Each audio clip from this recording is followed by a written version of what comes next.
have been changed to protect the innocent. Dragnet.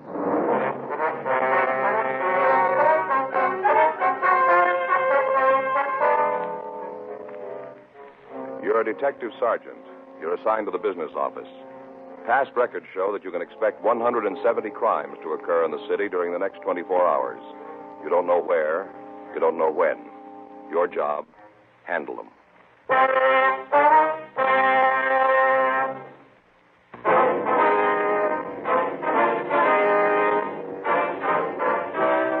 Dragnet, the documented drama of an actual crime. For the next 30 minutes, in cooperation with the Los Angeles Police Department, you will travel step by step on the side of the law through an actual case transcribed from official police files. From beginning to end, from crime to punishment, Dragnet is the story of your police force in action. It was Saturday, July 10th. It was hot in Los Angeles. We'd been assigned to the business office, morning watch. My partner's Frank Smith. The boss is Captain Gilbert. My name's Friday. I was on my way back from the coffee room, and it was 12:10 a.m. when I got back to room 21, the business office.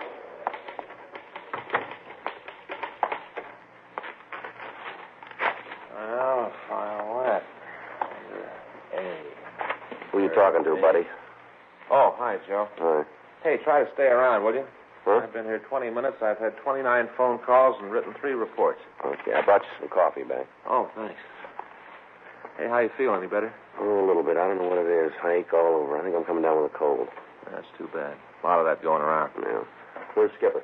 Well, he ran over to the crime lab. Want to talk to Pinker. Mm-hmm. How about the pool cards? You check them? Yeah, the book's here someplace. There it is, right on that paper there. No, over there. There. Oh. Yeah, 5 of them out. Checks in the book. Mm-hmm. Yes, ma'am. Something we can do for you? You a detective? Yes, ma'am. That's right. All right, young man, my car's been stolen. All right. I told one of the officers on the corner about it, but he said it might work faster if I came up here. Yes, ma'am. That's right. The car's stolen. All you've got to do is go out and find it. Just find my car. What kind of a car is it? Well, it was a brand new Chevrolet. That's 1954? That's right. Bel Air with the windows that fold down. All right.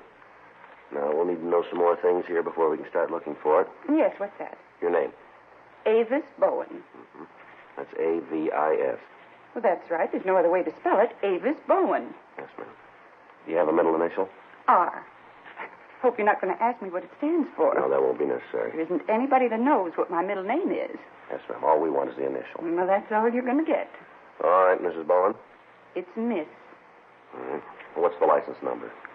Oh, well, now, I think it's 1U44441. All right. Wait just a moment, please. Who are you calling now? DMV. Well, who's that? Department of Motor Vehicles. Oh, my, all this going on. It's a wonder you ever catch anybody. Hi, Harry. This is Friday over at the business office. California license 1 Union 44441. That's right. Now, tell him it's a Bel Air with the windows that fold down by themselves. Yes, ma'am. I'll do. Doesn't it? Well, hold on here. You sure about that license number? Well, what do you mean? Well, it kind of looks like you made a little mistake, Miss Bowen. I did not. The car's stolen. Yes, we understand that, but you gave us the wrong license number. 1U44441. I remember it because of all the fours. Harry, I'll call you back. Miss Bowen, that number's registered to a 1940 Studebaker. My license number? Well, I don't know, but the one you gave me, yes, ma'am. 1954 Chevrolet Bel Air. Windows that fold down by themselves. Yes, ma'am, I understand. There must be several hundred cars that look like that. You've seen them before. Well, you act like you've never seen a car like that. There are lots of them around. Mine's light blue with a gold on top. Uh-huh. We still need the license number. Do you think you have it at home? Yes, I guess so. All right, fine. If you'll phone it in to us, we can start looking for it. Well, how do you expect me to get there? Ma'am? Home. How do you expect me to get there? We'll have a car drop you off. Well, it's about time I was getting some kind of service around here. Yes, ma'am. I think I'll write a letter to the papers about this. All right, ma'am. The whole thing, right down to that TMV or whatever it is. Expose the whole mess. Oh, you're going to be mighty sorry you ever opened this can of beans. We're doing the best we can, ma'am. Well, that's not very much. Standing around here making phone calls isn't finding my car. Well, you said it yourself, didn't you? What's that? There must be several hundred cars like yours here in the city. Yes. Well, without the right license number, how are we going to find it? You ought to be ashamed of yourself. Ma'am? You're nothing but a fake. I beg your pardon? You ain't no detective. The business office, room 21. It's open 24 hours a day, but it's after the detective division closes that it begins to work.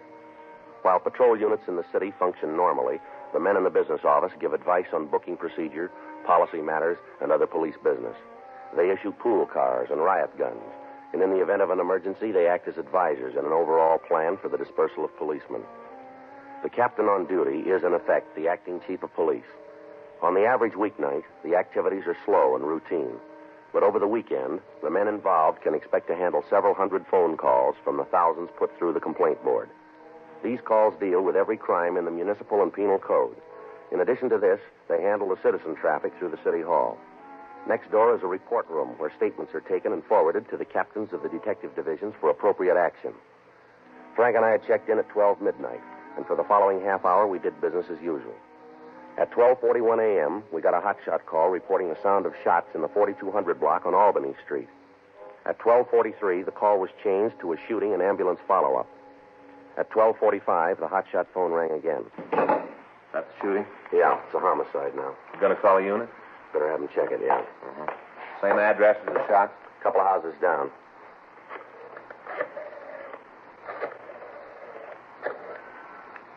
This is Friday, business office. Will you put out a call to 1K5? Have them cover the shooting and ambulance follow-up at 4289. That's 4289 Albany. You got it. Right, thank you. Looks like a good one, huh? Yeah, turns out we'll get Geezy out of bed. Well, that'll make him happy. He'll end up in their laps. Mm. All right, Joe. Bob, what do you got? You want to sit down there, Pop? Who's he? I don't know. We found in front of one of the burlesque houses on Main. Mm-hmm. The place was closed. He was just standing out there looking at the pictures. You got a name on him? Mm-mm. Haven't been able to get him to say anything. You want to give it a try? All right. You want to tell us who you are, old fella? Come on, we want to help you, but there's not much we can do if you won't tell us your name. Doing about as good as we did. Okay, I looked pretty wobbly when we stopped. Yeah. What do you want to do? Well, we'll have to take him over to Georgia Street. Wait a minute. You got a wallet? All right, let me look at it, will you? Maybe there's something in here that'll help us. Yeah. And the money? No. A few cards here. Nothing with a name on it. What's that one there? Something written on the back. Looks like a phone number. Yeah, that's what it is. You want to call and see if they know who he is? Yeah, give it a try.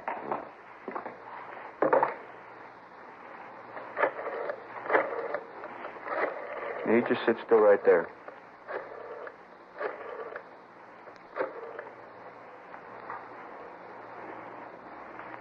Hello, this is Officer Frank Smith, Los Angeles Police Department. No, there was nothing wrong. We have a man here in the office. He's carrying a card with his phone on it. Wonder if you can tell us who he is. Oh. Yes, ma'am. Well, he looks to be in his late 70s. We've got white hair. That's right. Well, he's wearing a brown wool sweater, black pants, and a black felt hat. That's right. You want to give me that again? Mm-hmm. No, he's all right. Yeah. That's right. We'll have him brought home. Right away. Yes, ma'am. Thank you. Yeah, we got it. His name's McKinley Dunn. He lives out on Vincent Avenue in Highland Park. Talked to his daughter. Yeah. She says they got into an argument after breakfast. McKinley here just got up and walked out of the house. She hasn't seen him since. Pretty worried about him. Figures. Says he's always kind of independent. Well, better run him home. Huh? Hey, you want us to take care of it? No, we can't have you out of service that long. I'll call Highland Park, have them pick him up. You want to take him over to York Boulevard and make the transfer there, Bob? Sure thing. All right, thank you. All right, Mr. Dunn. Here you are. Let's put this back in your pocket. Come on, sir. We'll take you home. Thanks, Joe. It's no trouble, Bob. Tell the boys from Highland Park to have his daughter put a card in the wallet with all the information on it. Will you make it easier next time? Sure. The card's not going to do any good, Joe. Huh? Card's not going to help. Daughter says she always puts one in. As soon as the old man gets out of the house, he tears it up. I got it. Business office, Friday. Uh-huh. Photographer get there? How many? You get the story? Yeah, we'll bring him in. Do what you can. Right, we'll see you then. That's Sam and 1K5 on the shooting. Yeah. They got 2 suspects in custody. They're bringing them both in. Uh-huh. Third man left the scene. Sam says the accidental death possibility is out now. Yeah. It's a clean case of murder. 10 minutes later, the officers in Unit 1K5 arrived with the 2 suspects. They were identified as Fred and Harriet Purcell. The names were run through R&I, but no record was found on either one of them. It was obvious that the 2 people had been drinking heavily. The husband was taken to the report room while Frank and I questioned the woman. I don't remember too good. Everything seemed to happen so fast. Just all of a sudden there was this kind of noise and Norman was dead. Norman, is that the victim? Yeah. Norman Moncrief. You must know who had the gun. I've been saying that to myself, but it doesn't do anything. I guess I had too much to drink. Who else was in the apartment with you? Now, you mean besides Fred and me? That's right. It's just the 3 of us, that's all. We got a report there was another man present. Well, then you know more than me. All right. You want to give us the whole story? The beginning when? From the start. Okay. I had a tooth pull this morning. I guess that's what caused all the trouble. How's that? My tooth was impacted, and I had it pulled, and the dentist gave me a shot of Novocaine, and you pull it to a can, see it? Mm-hmm. Right here. Mm-hmm. Well, I got home, and the Novocaine started to wear off. The whole side of my face started to hurt terrible. Yeah. Well, I told Fred about it. It was a terrible thing. I tried to tell him how much it hurt. Mm-hmm. He's a clod. Told me to have a drink and forget it. And it wasn't long before we were having the beef. Oh, Fred, he isn't very bright at times, you know. Mm-hmm. I think a fella'd have a little sympathy for his wife at a time like that. That's right. Not old Fred.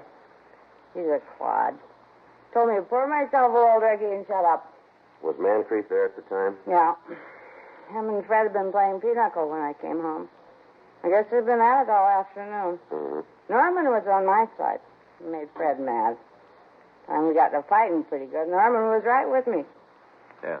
Telling Fred he ought to be quiet. I think Fred was sore about being beat at pinochle. He thinks he's a pretty good player. Not long after that, there was a shot, and Norman was dead.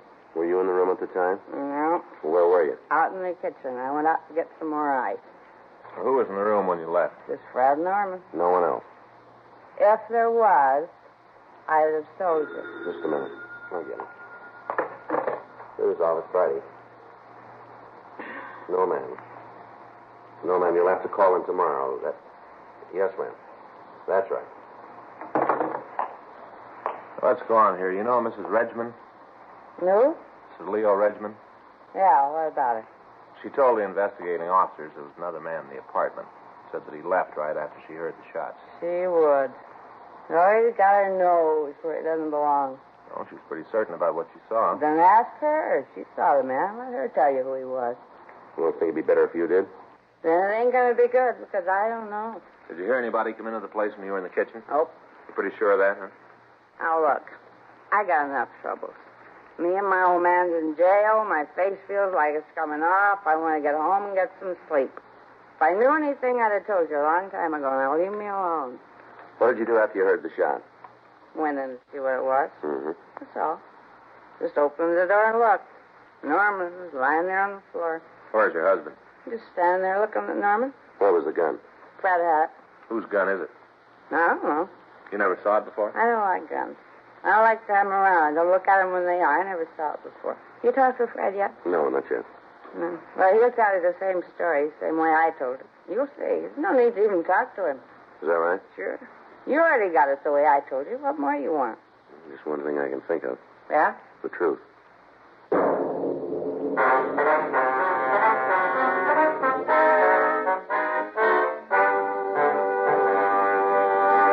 You are listening to Dragnet, the authentic story of your police force in action.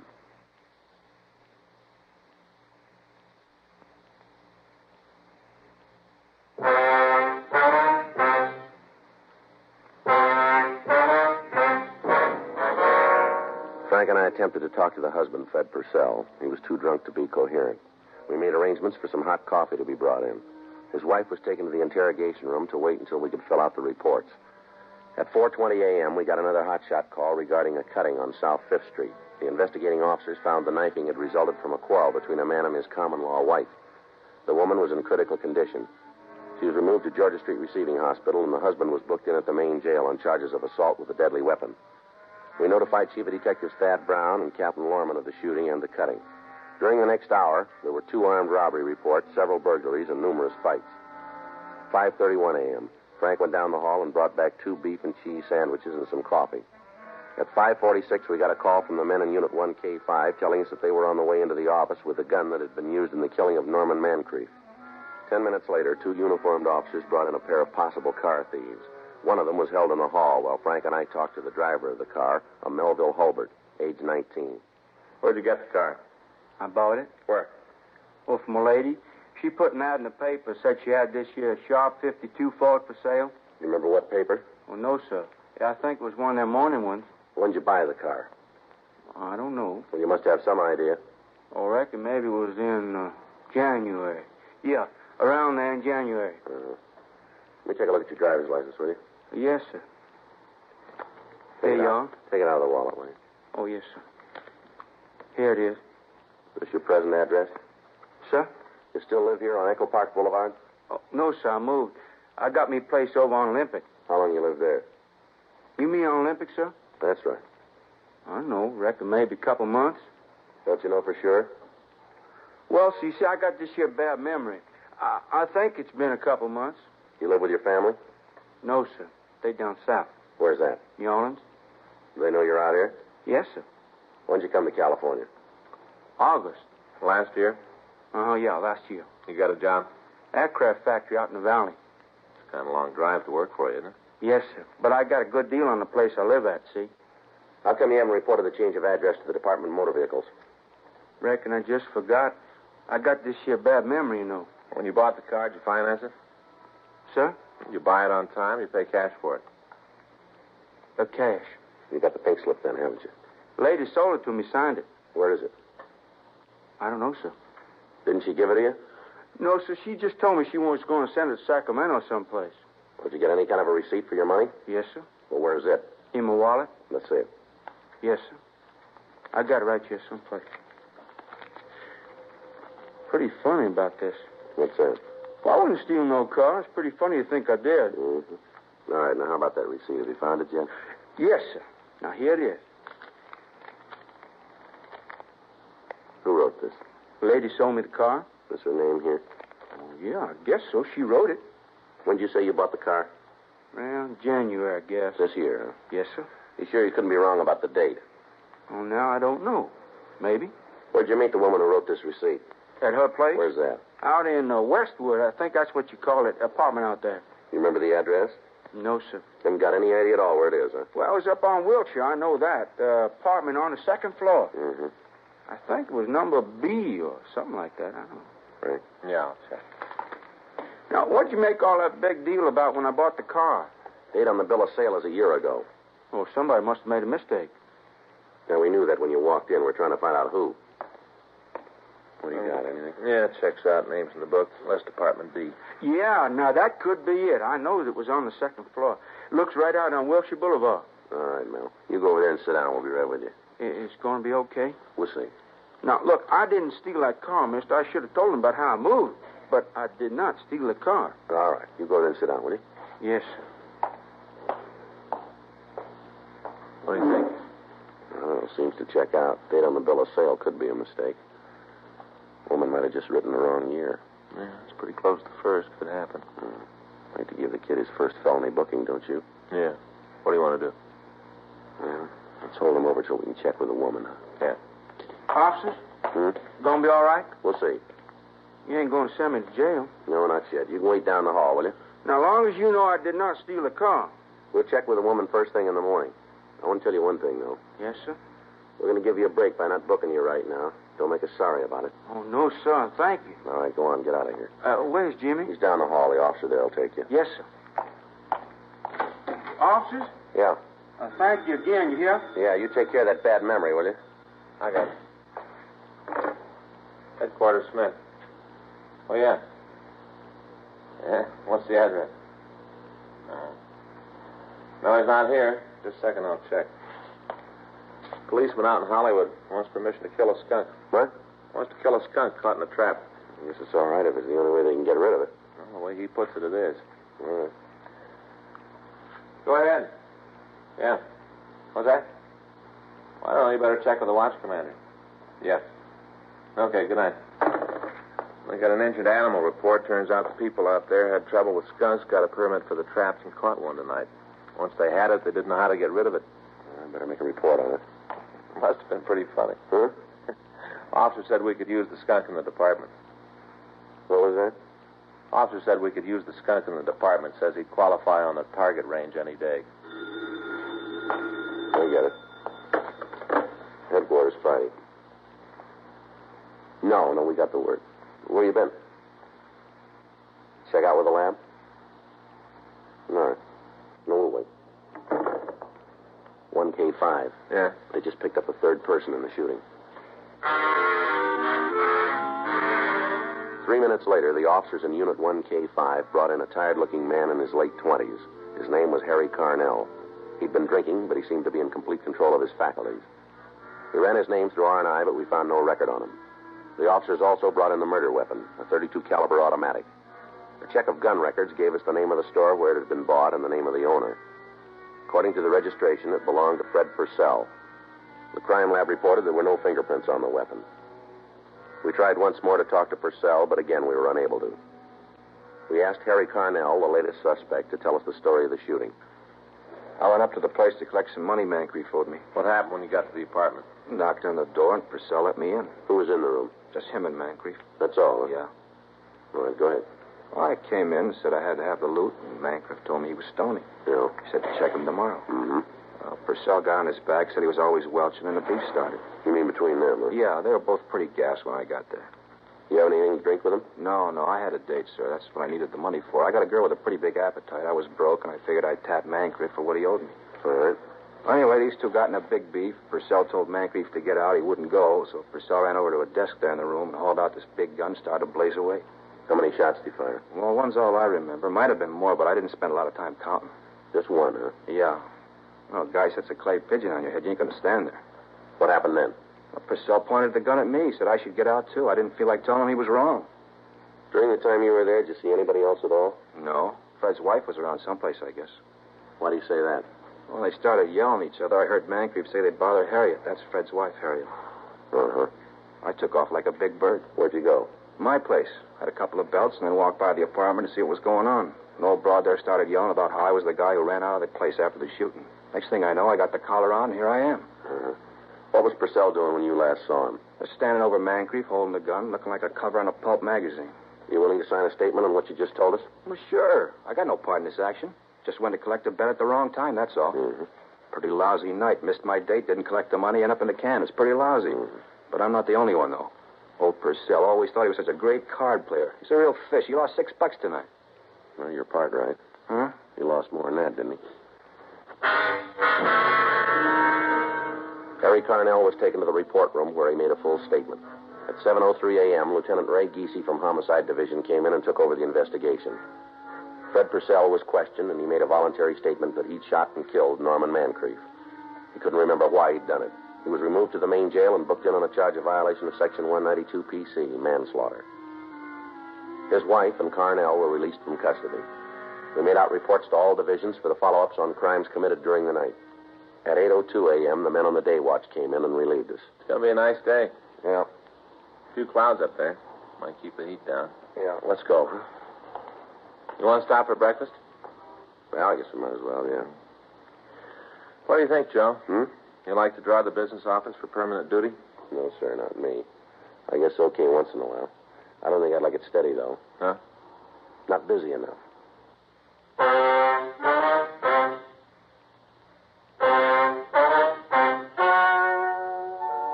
The story you have just heard is true. The names were changed to protect the innocent.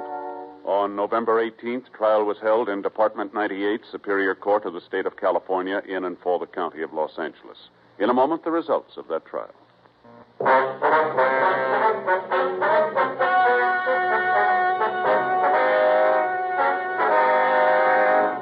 Further investigation proved that the purchase of the automobile by Melville Hulbert was legal, and no further charges were made. Frederick Neal Purcell was tried and found guilty of manslaughter and received punishment as prescribed by law. Manslaughter is punishable by imprisonment in the state penitentiary for a period not to exceed 10 years.